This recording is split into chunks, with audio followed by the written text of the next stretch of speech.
El 7 de diciembre de 1941, a las 7:48 de la mañana, hora local de Hawái, la primera bomba japonesa cae sobre Pearl Harbor. Es un ataque devastador, quirúrgico, brutalmente efectivo. 8 acorazados hundidos o dañados. 188 aeronaves destruidas en tierra. 2.403 estadounidenses muertos. El mundo observa atónito la obra maestra táctica de la Armada Imperial japonesa. Los titulares celebran la victoria. Las calles de Tokio explotan en júbilo, pero en los cuarteles generales, donde los almirantes estudian los informes completos, hay un silencio pesado, inquietante, porque los hombres que diseñaron este ataque sabían algo que las multitudes ignoraban. Sabían que acababan de firmar la sentencia de muerte del imperio japonés. Esta es la historia de una contradicción trágica, la victoria que garantizó la derrota.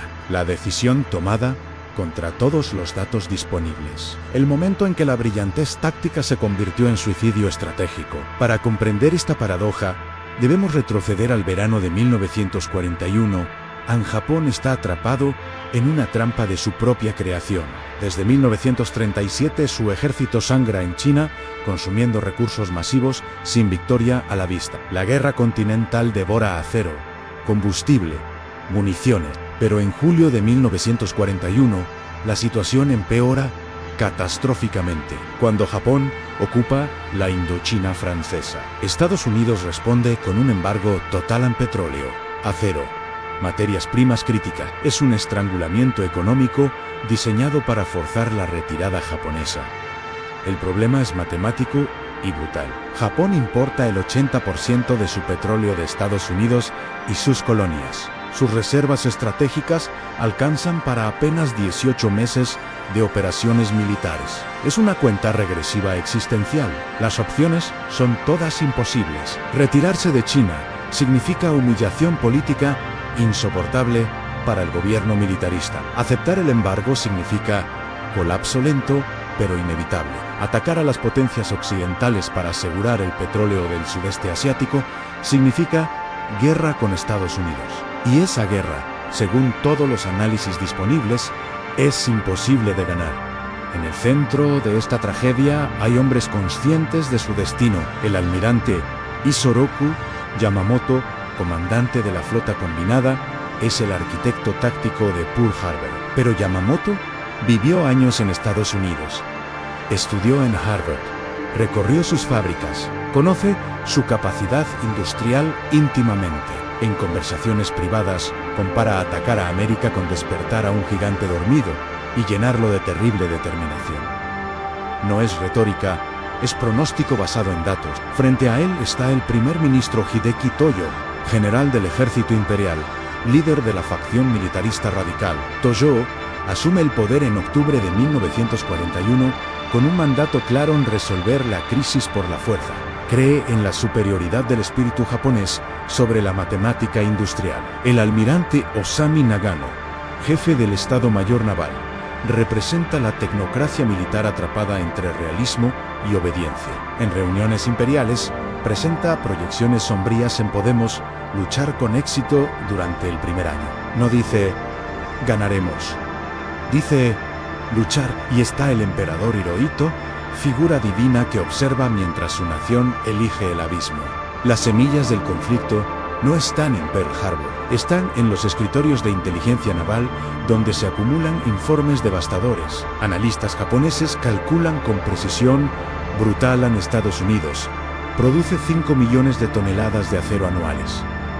Japón produce 580.000. La producción petrolera estadounidense es 500 veces mayor. Su economía es 10 veces más grande. Estos no son estimados vagos. Son datos concretos, verificados, circulando entre el alto comando. Yamamoto recibe informes detallando la capacidad de los astilleros estadounidenses. Pueden construir un portaaviones cada 3 meses. Japón necesita 2 años para construir uno. La matemática es implacable. En reuniones clasificadas, oficiales que visitaron América permanecen en silencio cuando los jóvenes fanáticos hablan de victoria inevitable. Saben lo que viene. El conflicto real no es militar todavía, es epistémico. Es la batalla entre datos objetivos y creencia ideológica, entre el Japón que conoce los números y el Japón que los ignora, entre comandantes que comprenden la realidad industrial moderna y políticos que creen en mitos de superioridad racial. El 6 de septiembre de 1941, la Conferencia Imperial se convierte en el punto de no retorno. En una sala del Palacio Imperial, los hombres más poderosos de Japón deciden el destino de millones. Toyo argumenta que aceptar las demandas estadounidenses equivale a rendición nacional, a humillación insoportable. El ministro de Relaciones Exteriores intenta desesperadamente mantener viva la diplomacia, pero la presión política es abrumadora. El almirante Nagano presenta su evaluación ANSI. No actuamos antes de noviembre. Las reservas de combustible harán imposible cualquier acción militar. La ventana se cierra.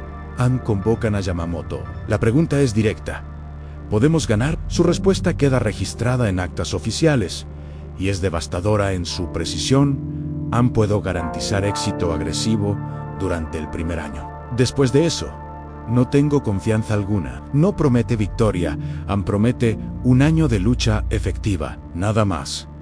Pero la decisión política ya está tomada antes de que termine de hablar. En octubre, Toyo se convierte en primer ministro. El plan de Pearl Harbor recibe aprobación final. La transformación de evaluación sombría en acción concreta está completa. Octubre y noviembre de 1941 son meses de preparación febril y silencio ominoso. Mientras pilotos entrenan obsesivamente para el ataque, simulando bombardeos en picada sobre maquetas de Pearl Harbor, los informes de inteligencia continúan llegando. Cada nuevo análisis confirma lo anterior.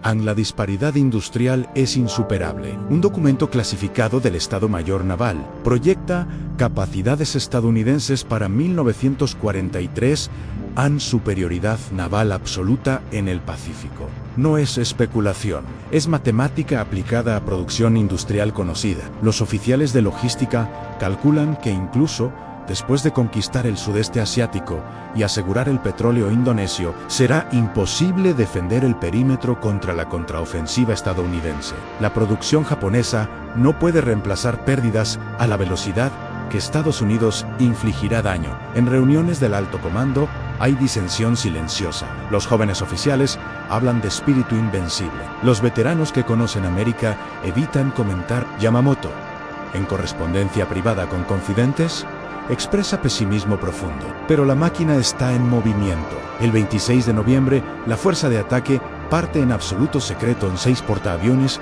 420 aeronaves, 30 buques de apoyo, navegan hacia Hawái, sabiendo que cambian la historia, ignorando hacia dónde la cambian exactamente.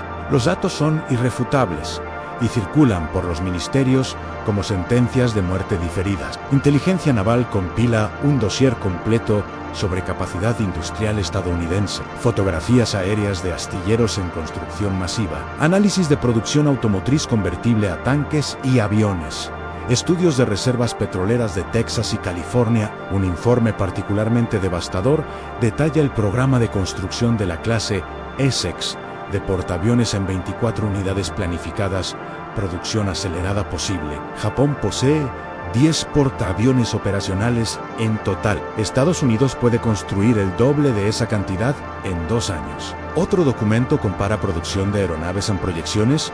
Indican que para 1943, Estados Unidos producirá 85.000 aviones anuales. Japón, en su mejor año, alcanzará 16.000. La proporción es 5 a 1. Estos informes no son propaganda enemiga. Son evaluaciones internas japonesas basadas en inteligencia sólida, y todos en el alto comando tienen acceso a ellos. Yamamoto los estudia personalmente. Nagano los presenta en reuniones. Incluso Toyo los conoce, aunque los descarta. La evidencia está ahí, irrefutable, matemáticamente clara. La guerra que están a punto de comenzar es una guerra que los números ya perdieron por ellos. A medida que la fuerza de ataque cruza el Pacífico Norte en silencio de radio absoluto, las tensiones internas alcanzan su punto crítico. El conflicto ya no es solo entre Japón y Estados Unidos, es entre realidad y negación, entre comandantes que ven los datos y políticos que los rechazan, entre estrategia racional y desesperación ideológica, en los últimos días de noviembre, diplomáticos japoneses en Washington intentan negociaciones finales. El secretario de Estado estadounidense, Cordell Hull, entrega un ultimátum Hechiradao, completao, Jishinao, Indoshinao. Para Toyo, es inaceptable. Para Yamamoto, es la última oportunidad perdida de evitar el desastre. El conflicto entre lógica militar y presión política se vuelve insostenible. Oficiales del Estado Mayor, que entienden las implicaciones, enfrentan una elección imposible: obedecer órdenes suicidas o cometer insubordinación en tiempos de crisis nacional. Eligen la obediencia. Mientras tanto, el propio plan operacional revela la contradicción central en fase 1, en destruir Pearl Harbor. Fase 2, conquistar Sudeste Asiático. Fase 3, establecer perímetro defensivo. Fase 4, no hay fase 4. El plan termina en defensa estática, esperando que Estados Unidos acepte negociar. Es una estrategia basada en psicología estadounidense, no en capacidad militar japonesa. Es una apuesta contra todos los datos disponibles. El 6 de diciembre de 1941, la fuerza de ataque japonesa alcanza su posición final, a 230 millas al norte de Oahu. En los portaaviones, pilotos revisan mapas por última vez. Mecánicos verifican torpedos modificados para aguas poco profundas. Comandantes de escuadrón repasan objetivos Battleship Row, campos de aviación, instalaciones navales. La tensión es palpable pero controlada. Son profesionales ejecutando un plan ensayado hasta la perfección. Pero en Tokio, en las horas finales antes del ataque, hay una última reunión clasificada del alto comando. Yamamoto no está presente físicamente, pero su evaluación domina la sala. Un oficial lee en voz alta su análisis más reciente en sí. Nos ordenan luchar. En los primeros 6 meses o un año haré estragos. Pero si la guerra continúa 2 o 3 años, no tengo expectativa de éxito. Las palabras quedan suspendidas en el aire. Nadie las refuta. A nadie puede. Los números están ahí, en carpeta sobre la mesa. Nagano resume la situación con frialdad brutal. No podemos iniciar la guerra. No podemos garantizar terminarla favorablemente. Es el momento de máxima claridad antes del punto de no retorno. En pocas horas, la primera bomba caerá, y con ella todas las ilusiones que aún sobreviven en ese salón. 7 de diciembre de 1941, 7:48 de la mañana. La primera ola golpea a Pearl Harbor con precisión devastadora. 183 aeronaves japonesas emergen del sol matutino. Torpederos Nakajima atacan los acorazados anclados en fila. Bombarderos en Picadaichi destruyen hangares. Caseros cero barren el cielo de resistencia. En 90 minutos, el trabajo está hecho. USS Arizona explota con 1.100 hombres atrapados dentro. USS Oklahoma se voltea completamente. USS California se hunde lentamente. 8 acorazados fuera de combate. 188 aeronaves destruidas en tierra. 2.403 estadounidenses muertos. Japón pierde 29 aviones. Tácticamente, es una obra maestra. Estratégicamente, es el error más costoso de la historia japonesa. Porque en Tokio, cuando llegan los primeros informes de éxito total, Yamamoto recibe también los detalles cruciales que transforman victoria en catástrofe en los 3 portaaviones estadounidenses no estaban en puerto. USS Enterprise, USS Lexington, USS Saratoga escaparon. La infraestructura petrolera de Pearl Harbor está intacta. Los submarinos estadounidenses están operacionales. Yamamoto comprende inmediatamente: hirieron la flota. No destruyeron la capacidad estadounidense de hacer guerra. Según testigos, no celebra, comenta en voz baja: temo que todo lo que conseguimos fue despertar a un gigante dormido. Las reacciones son diametralmente opuestas según el nivel de comprensión estratégica. En las calles de Tokio, multitudes celebran la victoria histórica. Los periódicos declaran el triunfo del espíritu japonés sobre el materialismo occidental. La propaganda presenta Pearl Harbor como prueba de superioridad nipona. Pero en el cuartel general de la Armada Imperial, la atmósfera es completamente diferente. Oficiales de inteligencia entregan a Yamamoto análisis completos al daño infligido versus objetivos estratégicos alcanzados. El informe es sombrío. Los portaaviones estadounidenses, la verdadera amenaza en guerra naval moderna, están intactos y operacionales. Peor aún, las instalaciones de reparación y los tanques de combustible de Pearl Harbor no fueron tocados, lo que significa que la base seguirá funcionando. En Washington, la reacción es exactamente la que Yamamoto temía. El presidente Roosevelt, ante el Congreso, declara el 7 de diciembre una fecha que vivirá en la infamia. No hay mención de negociación, no hay discusión de términos, solo determinación absoluta hacia victoria total. La apuesta japonesa de que Estados Unidos aceptaría paz negociada tras pérdidas iniciales colapsa en las primeras 24 horas. En reuniones clasificadas posteriores, el Estado Mayor Naval japonés reconoce en privado: ahora solo queda defender el perímetro conquistado y esperar un milagro que los números hacen imposible. Los 6 meses siguientes parecen validar la estrategia japonesa, pero en realidad confirman su condena. Japón ejecuta la fase 2 con brillantez táctica, conquista Filipinas en mayo, Malasia en febrero, Indonesia en marzo, Birmania en abril. En medio año, controla un imperio que abarca un cuarto del globo, asegurando acceso al petróleo, caucho y recursos críticos. Es la expansión más rápida en historia militar moderna. Pero mientras Japón celebra victorias, Estados Unidos transforma su economía. Los astilleros de Newport News, Norfolk y San Francisco entran en producción de guerra total. El impacto histórico de Pearl Harbor trasciende la guerra misma y redefine el orden global del siglo XX.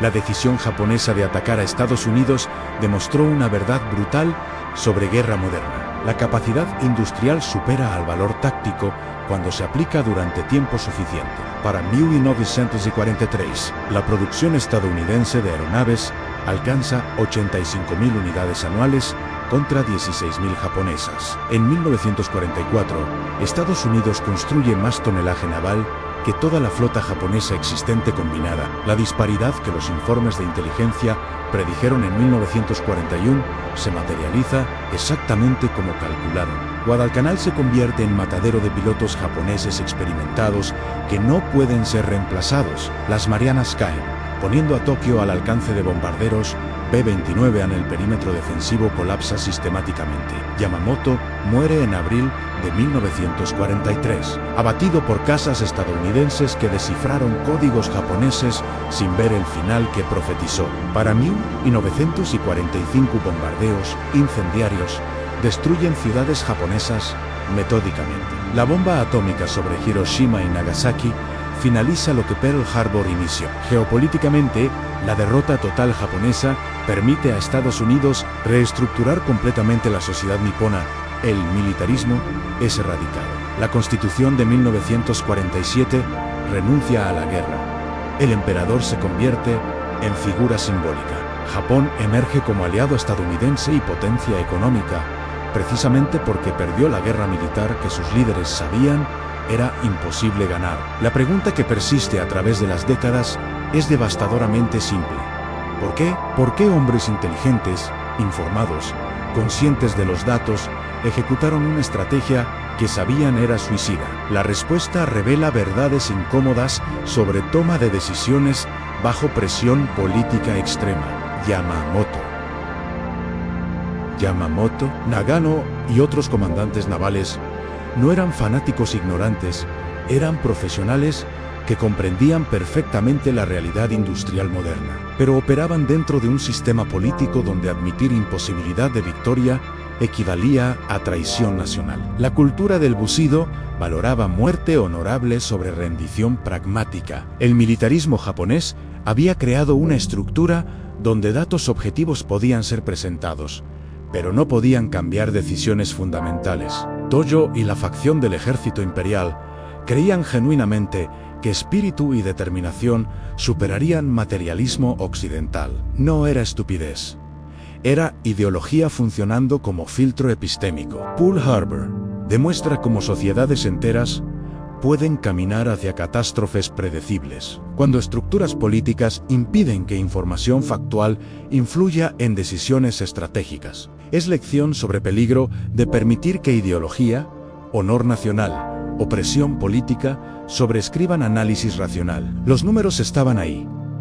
Los informes circulaban, las advertencias fueron dadas, pero la máquina política siguió su curso inevitable hacia el abismo que los datos habían mapeado con precisión años antes. Pearl Harbor permanece como caso de estudio definitivo sobre la diferencia entre ganar batallas y ganar guerras. El 7 de diciembre de 1941, Japón ejecutó el ataque sorpresa más exitoso en historia naval moderna, y con esa victoria táctica perfecta, garantizó su destrucción estratégica total, porque despertar a una nación con 10 veces tu capacidad económica, 500 veces tu producción petrolera y voluntad política unificada hacia tu aniquilación, no es estrategia. Es suicidio con pasos adicionales. Los hombres que diseñaron Pearl Harbor lo sabían. Yamamoto lo dijo explícitamente. Nagano lo admitió en reuniones imperiales. Los informes de inteligencia lo documentaron meticulosamente.